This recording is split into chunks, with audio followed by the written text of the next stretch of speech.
ग्वालियर की जीवाजी यूनिवर्सिटी के कुलगुरु समेत 17 प्रोफेसरों की मुश्किलें कम होने का नाम नहीं ले रही हैं। यूनिवर्सिटी के पूर्व अतिथि शिक्षक और निजी कॉलेजों की संबद्धता का फर्जीवाड़ा उजागर करने वाले प्रोफेसर अरुण शर्मा ने यूनिवर्सिटी कैंपस में 24 घंटे के लिए सत्याग्रह जारी कर दिया है। तो वहीं सत्याग्रह में शामिल होने के लिए युवा कांग्रेस के प्रदेश अध्यक्ष मितेंद्र सिंह भी पहुंच गए हैं। ये सत्याग्रह यूनिवर्सिटी के प्रशासनिक भवन के बाहर किया जा रहा है। सत्याग्रह को देखकर यूनिवर्सिटी थाना पुलिस भी मौके पे पहुंच गई है। दरअसल मुरैना जिले के झुंडपुरा स्थित शिव शक्ति कॉलेज को 14 साल से कागजों में ही संबद्धता दिए जाने के मामले में ईओडब्ल्यू ने जीवाजी विश्वविद्यालय के कुलगुरु अविनाश तिवारी सहित 17 प्रोफेसरों के खिलाफ एफआईआर दर्ज की है, लेकिन उसके बावजूद कार्रवाई न होने पर अब फर्जीवाड़े को उजागर करने वाले प्रोफेसर ने मोर्चा खोल दिया है। जीवाजी यूनिवर्सिटी ग्वालियर के घपले घोटाले भ्रष्टाचार को लेकर यह सत्याग्रह कल 11 फरवरी 2025 को शाम 5 बजे से आज 12 फरवरी 2025 शाम को 4:59 तक रहेगा।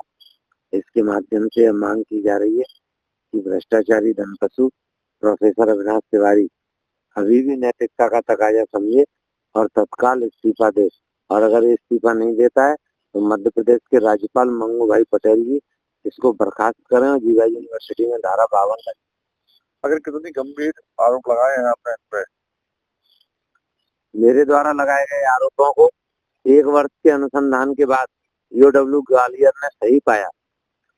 प्रोफेसर अविनाश तिवारी सहित बांसवाड़ा विश्वविद्यालय के प्रोफेसर कुलगुरु प्रोफेसर केएस ठाकुर सहित 17 प्रोफेसर पर मध्य प्रदेश के इतिहास में पहली बार एफआईआर दर्ज हुई है। लगातार 2 सिटिंग वाइस चांसलर पर एफआईआर होना यह गंभीर अपराध की श्रेणी में आता है। आईपीसी की धारा 409, 420, 467, 468, 120 बी और भ्रष्टाचार निवारण अधिनियम की धारा 1988 सेक्शन 7 में यह गंभीर कदाचरण के आरोपी हैं और इन्होंने आजीवन कारावास की सजा प्राप्त करने के काम किए हैं। देर सवेर इनको भगवान कृष्ण की जन्मस्थली जाना होगा। आपके माध्यम से मैं उच्च शिक्षित मुख्यमंत्री बाबा महाकाल की नगरी से आने वाले मजदूर पुत्र डॉक्टर मोहन यादव जी से मांग करता हूं, 2011-12 से लेकर 2024-25 तक जो भी रजिस्ट्रार और जो भी डीसी इस घपले घोटाले के लिए जिम्मेदार रहे हैं उनको भी अविलंब गिरफ्तार करके जेल भेजा जाए। अविनाश तिवारी अगर इस्तीफा नहीं देते हैं आप इस वगैरह के बाद, किस तरह का है? जीवाजी यूनिवर्सिटी ग्वालियर से उच्च शिक्षा मंत्रालय भोपाल तक साइकिल यात्रा में निकालूंगा। 22 दिन का कार्यक्रम है, उसका रूट चार्ट मैं मीडिया को भी दूंगा और संबंधित जिलों के कलेक्टर और एसपी को भी दूंगा सुरक्षा के लिए।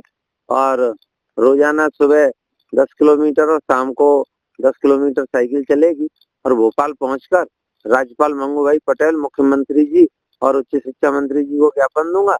सुनवाई नहीं होगी तो राजभवन पर धरना प्रदर्शन करूंगा, जंतर मंतर दिल्ली पर धरना प्रदर्शन करूंगा और उसके बाद राष्ट्रपति द्रौपदी मुर्मू जी से अच्छा मृत्यु की मांग करूंगा। और मैं क्या कर सकता हूँ, संवैधानिक अधिकारों के अंतर्गत ही आईपीसी सीआरपीसी को मद्देनजर रखते हुए मैं अपना विरोध दर्ज करा रहा हूँ।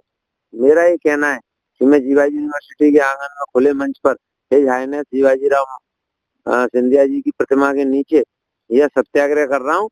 मैं तो रात में इस सर्दी में खुले आंगन में सो गया, लेकिन मेरे सत्याग्रह से लोगों को डनलप के गद्दों पर नींद नहीं आई है। बच्चा सत्याग्रह में शामिल होने पहुंचे युवा कांग्रेस के प्रदेश अध्यक्ष मितेंद्र सिंह का कहना है कि प्रदेश में अब अलग अलग तरह के माफिया सक्रिय हो गए हैं, लेकिन सबसे ज्यादा शिक्षा माफिया हावी हो रहा है।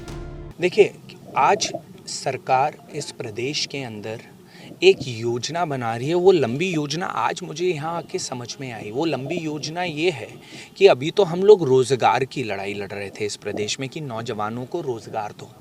आज महसूस हुआ ये तो अशिक्षित विद्यार्थियों को पैदा करने में लगी है कि वो लड़ाई परमानेंट ही खत्म हो जाए कि हम रोजगार मांगने की बात ना करें। और मैं ये बात किस संदर्भ में कह रहा हूँ कि झुंडपुरा गांव में शिव शक्ति कॉलेज खोला गया और वो कॉलेज 15 साल से सिर्फ पेपरों पर ही है और आज वो 15 साल से उसकी एक ईंट नहीं रखी गई है। और इसके खिलाफ जब EOW ने FIR कर दिया तो इसका मतलब उच्च शिक्षा विभाग से NOC 15 साल से मिली हुई है और मतलब भोपाल से ही जब NOC मिली है तो कॉलेजेस भी एफिलेटेड हैं उससे। तो आप ये समझिए कि ये धांधली वहां से लेके नीचे तक चल रही है और अगर अभी तक कोई कार्रवाई नहीं हुई है तो इसका मतलब साफ है कि कहीं ना कहीं इन लोगों ने मिली भगत करके चूरा बांट रखा है। क्योंकि युवाओं के भविष्य में वो सवाल है, तो यही बिल्कुल आज मुझे आने वाले समय में आज ये मुद्दा मेरे संज्ञान में आया है और भी यूनिवर्सिटी और भी जिलों में मैं अपनी टीम से कह के इस मुद्दे पे कार्रवाई कराऊंगा और साथ में NSUI के अध्यक्ष और पारस लगातार इस लड़ाई को लड़ रहे हैं। तो मैं दोनों भाइयों को धन्यवाद कहता हूं और अरुण शर्मा जी जो इस बात के लिए पिछले 2 साल से लगे मुझे तो कल अवगत कराया। मैं इसमें छानबीन तो हर जिले में कराऊंगा और साथ में उस मुद्दे को लेके एक बहुत बड़ा शंखनाद करूंगा। अगर जल्द से जल्द इस पे कार्रवाई नहीं हुई तो वो शंखनाद आपको यूथ कांग्रेस द्वारा किया हुआ देखा जाएगा, क्योंकि पहले तो रेत माफिया सुना करते थे, अब तो शिक्षा माफिया भी पैदा हो गए हैं। वैसे माफिया कि प्रदेश में आने वाली पीढ़ी को अशिक्षित कर रहे हैं जिससे ये किसी काम के ना रह जाए और सरकार को कोई काम ना देना पड़े। फिलहाल EOW ने 17 प्रोफेसरों सहित कुलगुरु के खिलाफ केस दर्ज कर दिया है और पुलिस भी विभिन्न धाराओं के तहत मामले को दर्ज कर जांच कर रही है। ग्वालियर से धर्मेंद्र शर्मा की रिपोर्ट।